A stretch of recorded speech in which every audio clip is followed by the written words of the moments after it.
8 de la mañana, 42 minutos.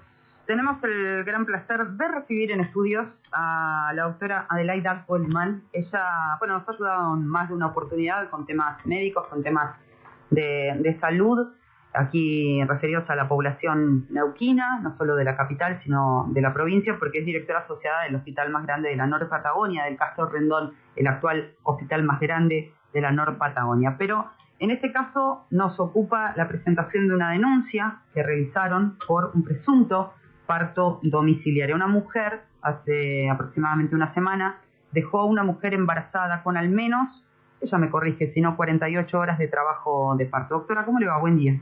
Buenos días. ¿Todo bien?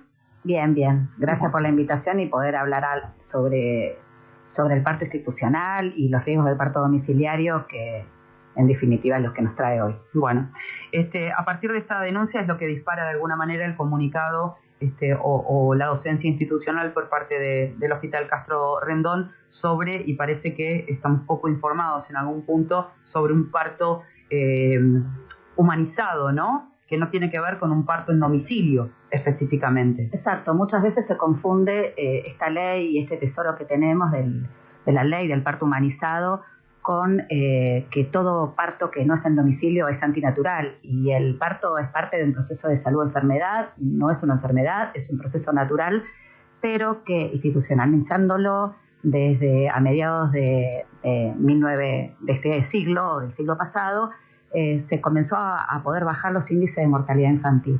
La mortalidad materna bajó en la historia de la medicina con la llegada de la anestesia y de los antibióticos, porque la mayoría tiene que ver con que si el parto no progresaba y tenía que ir a cesárea, no había una anestesia para poder dar lugar a esa intervención quirúrgica.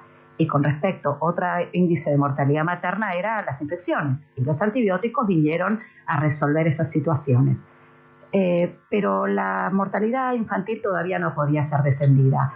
Cuando en 1960, 1950, un poquito después de la Segunda Guerra Mundial, empiezan a aparecer estos hospitales. Primero tenían que ver una función con las personas de alta vulnerabilidad, porque las personas de altas posibilidades económicas se atendían en las casas, pero después se empezó a atender a los niños y se empezó a institucionalizar el parto, y en Argentina en 1950 bajó estrepitosamente la mortalidad infantil.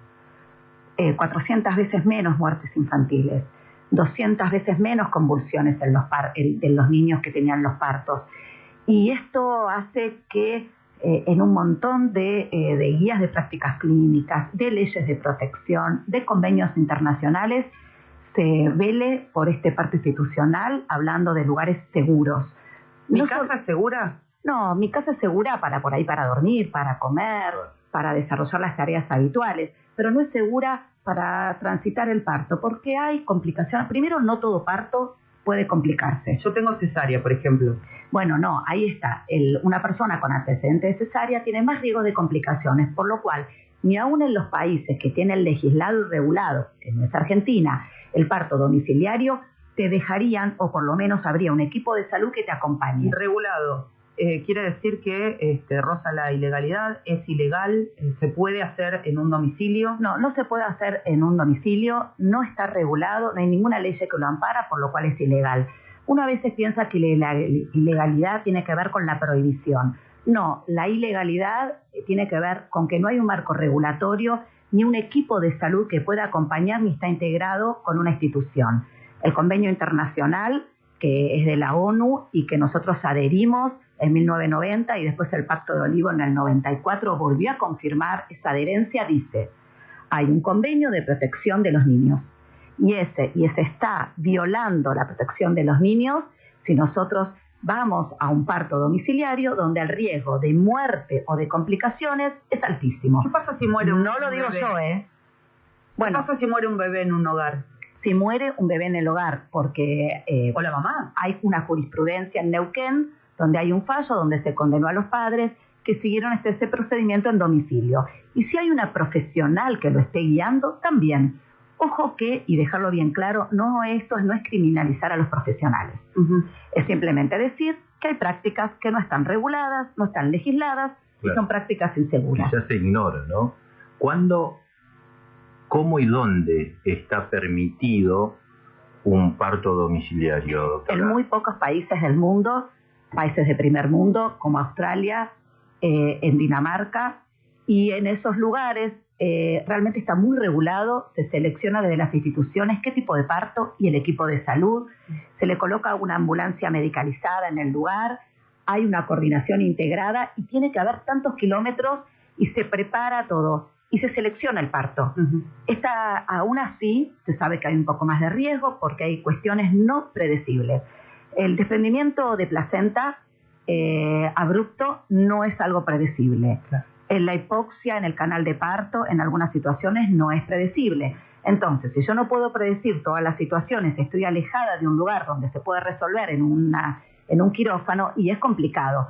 Por eso no estamos preparados en este país y en la mayoría de los países del mundo, y además estamos diciendo, lo dice la Sociedad Argentina de Pediatría, que alguien nazca fuera de una institución de salud no es tutelar derechos, sino es quitar derechos a los niños. Lo dice la Sociedad Argentina de Pediatría, lo dice las sociedades científicas. Realmente, y ellos no tienen conflicto de interés, no es criminalizar las prácticas. Esto sería en contra de un profesional licenciado en obstetricia, como de un médico, como de otro profesional que haga un acto tan irresponsable, con tanta responsabilidad, que conducir y planificar un parto en un domicilio. ¿Qué fue lo que ocurrió concretamente en este caso que nos ocupa? ¿Y cómo está la mamá y cómo está el bebé? Bueno, por ahí es un poco delicado hablar con respecto, porque hay un secreto profesional que yo debo guardar, pero sí, es tal como lo dijeron y que creo que también trascendió. Doctora, relátenos, llegó a la guardia del hospital, según la denuncia a la que hemos tenido acceso, una persona acompañada de otra persona.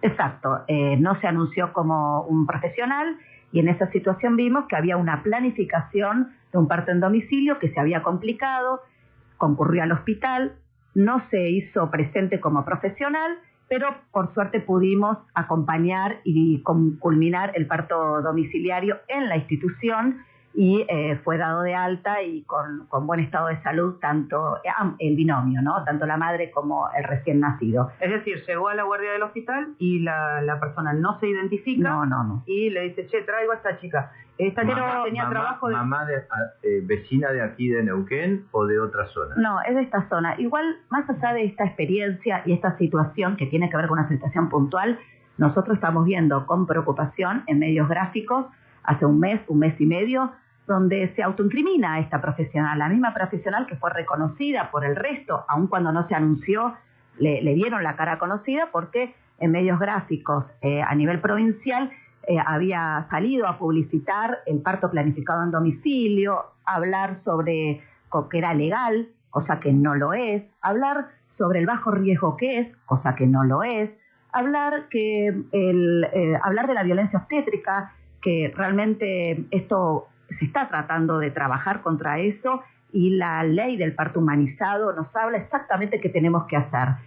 No se puede hablar de una situación que está mal para justificar algo que también está mal. ¿Ha sido denunciado esta profesional? Sí, claro. ¿Y qué es lo que puede llegar a suceder con ella? Desconozco. Lo que nosotros Pero las leyes sí las conoce usted. ¿Qué puede pasar con una? Sí, lo que hay que ver es si realmente hubo un riesgo real o inminente del binomio y, por ejemplo, se pueden hacer desde a nivel de fiscalización de la subsecretaría alguna acción con respecto a su matrícula habilitante, como... La subsecretaría tiene injerencia en esto. Sí, claro, y por eso... Es el primer responsable de velar por la seguridad de por eso se hizo la denuncia desde el Hospital Castor Redondo en la dirección y después se llevó toda esta denuncia a la Subsecretaría de Salud para que tome e investigue el asunto. Y después, por otro lado, la justicia también investigar este grupo de profesionales autoconvocados que sin regulación están publicitando y están desinformando a la población que puede hacer un daño. Será la justicia que encuentre alguna tipificación de ese delito y le corresponderá a la justicia realizar las acciones pertinentes.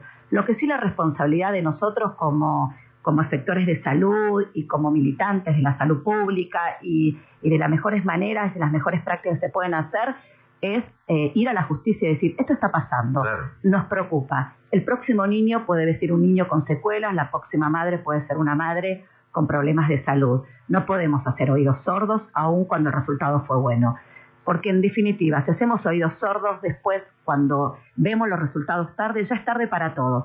Tarde para un equipo de salud que se encuentra desamparado de por qué estamos para acompañar, no se nos toma en cuenta, pero fundamentalmente esa mamá que fue desinformada y que está sujeta a la desinformación de estos profesionales que libremente están haciendo uso o el ejercicio profesional que de ninguna manera habla del parto en domicilio ni poner en riesgo con estas convenciones internacionales que hablan sobre los derechos de los niños. Pero además tiene que ver, Adelaida, con esto de el desconocimiento que hay a partir de cómo se comunica lo que nos estás diciendo. Aparecieron en distintos medios promoviendo lo que hacen, o sea, la venta de un servicio. De un servicio. Y los medios, digamos, difunden desconociendo todo esto que nos estás comentando vos. Seguro, hay cualquier cantidad de leyes, ellos a veces alegan leyes, la verdad que no, todo como es un discurso falaz, porque uno puede decir la ley de...